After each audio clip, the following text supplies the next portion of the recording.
Day 21 of the Oregon Coast Trail, day 1 of this storm. It was such a lovely night, like a really lovely night, until a couple hours ago, and it started getting gusty, and I woke up and I have not gone to sleep since then. So I'm waiting for Blue Hour to get up and start walking. The winds are not supposed to be bad today, and they're already gusting, and you know, the gusts even this morning are supposed to be potentially over 30 miles per hour. Luckily, I only have a little over 11 miles to go today.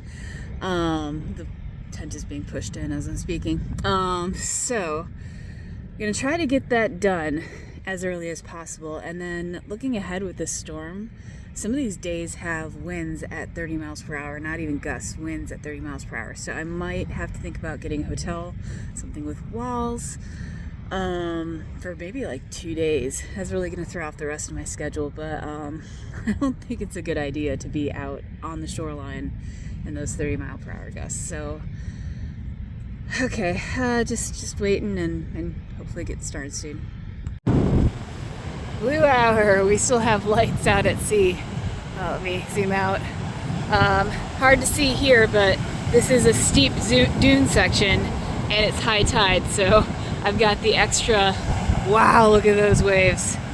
The extra fun of having to kind of scale the dunes while the tide's coming up here. So at a less steep part of the dune, but you can see there's not a whole lot of beach right in this little section to walk. Hopefully it'll open up a little bit further down, and I think we're right at high tide or just past high tide, so hopefully that will be receding. I do want to note that the wind is not bad right now. If it's like this all day, that would be fantastic. I know it's not.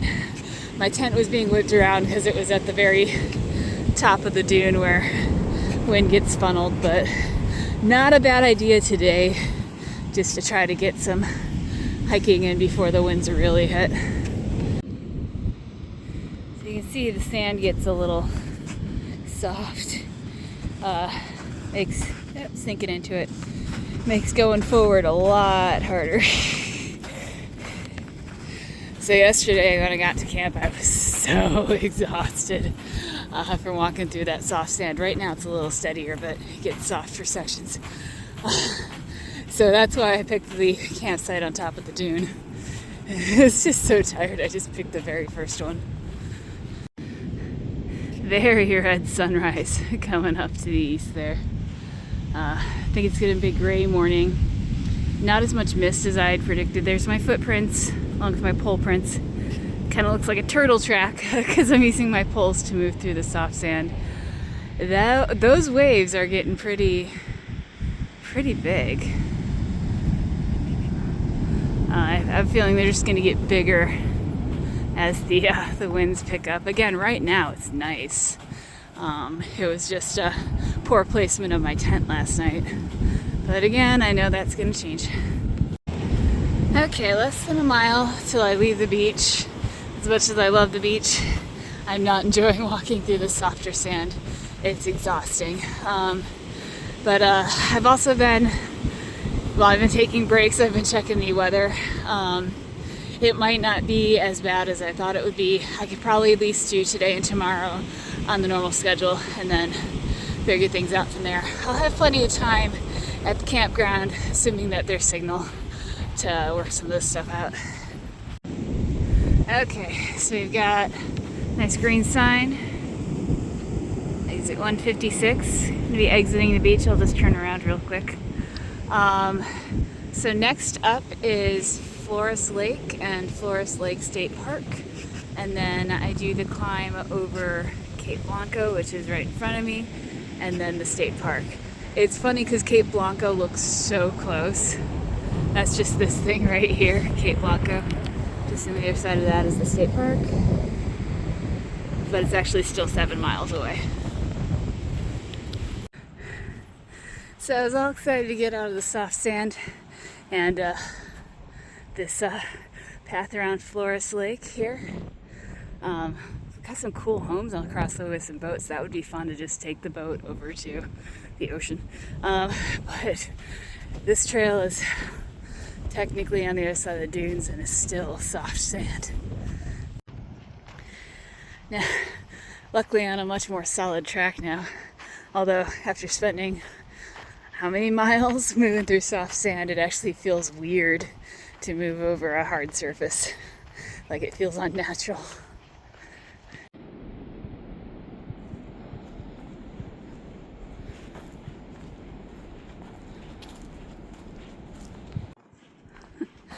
On these forested trail sections here, like you can barely feel the wind at all right now.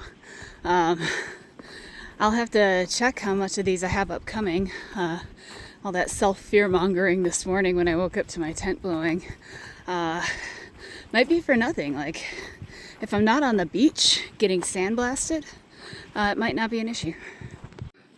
Huckleberries. Oh, those are good. Grab some more.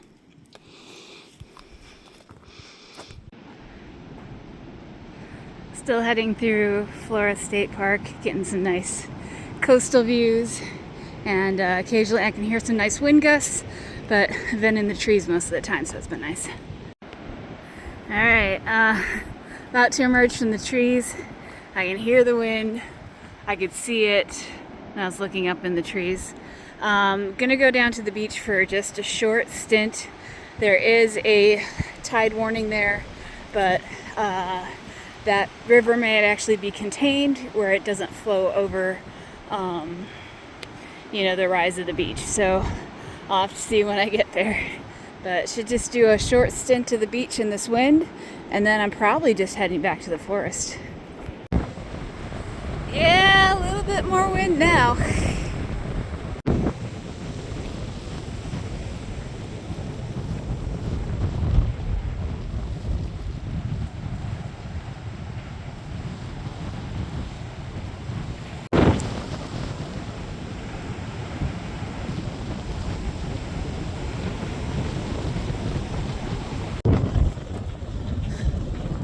Wind and soft sand. It's taking a bit to get over. Okay, if you can hear me over the wind, this is the crossing of the Sixes River right here. So it is contained by the sandbar, but the tide is rising, and at some point soon, the stuff's gonna crash over. I think I can make it over with dry feet, but definitely pushing time here. Taking a break. I got to a part of the beach that's maybe a little bit more sheltered than the other part was, at least from the south. Got this headland, Cape Blanco, right over here. I have about a mile more of beach. It looks like right below the lighthouse. Zoom in.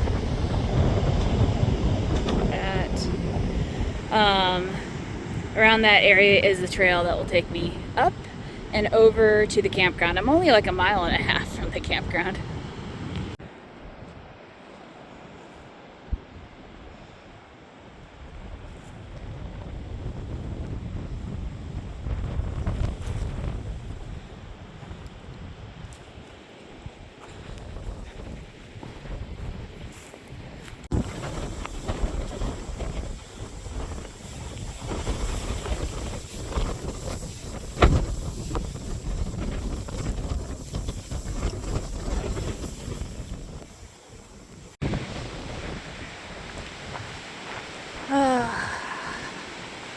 Out of the wind. Alright, at the front of the Cape Blanco State Park campground. At least this seems nice and sheltered. I'm gonna have to look for widowmakers at the hiker-biker sites and also figure out how I sign up for a hiker-biker site. All set up, not only nicely protected from the wind, but that's a huckleberry bush. This is a huckleberry bush and they're fruiting. Let me see, there's one right here. These are huckleberry bushes. That's a huckleberry bush. That's where you store your food, and there's also plugs for your electronics. And look at this huckleberry bush. Do none of the other hiker-bikers eat huckleberries? What's going on here? more for me. Okay, freshly showered. I actually took an extended shower and was able to loosen up my back and get some really good pops in that shower. Feeling really good right now. Also feeling really good on huckleberries. My food bag's a little light, so I've been thrilled to be in what I've been calling huckleberry heaven, this campsite. I was also able to look ahead at the next upcoming days with the storm. Tomorrow, I only have one issue. Tomorrow's going to be the rain day. That's when most of the rain is going to come. And I only have one issue, and that's a low tide crossing right away. The tide was already not going to be that low because we're in neap tides, and now we've got rain discharge from that. I think it's a river. It's Elk River. So that's my worry for tomorrow. After that, I can just suffer through the rain. That's probably okay. It's a day after that there's 25 to 35 mile per hour winds. And if I was having a long beach day like I've been having, that wouldn't have been great. But it looks like it's going to be mostly a road walk day with some beach sections that can be bypassed on the road. I don't want to, but even today on the beach, I had some of those gusts just throw some sand at my face, and it hurts. So I'll just play it by ear. Definitely tomorrow, I'll just push through it and then see how I'm feeling about the next day. So just gonna relax the rest of the day at this campsite, maybe do some reading, and prepare for tomorrow.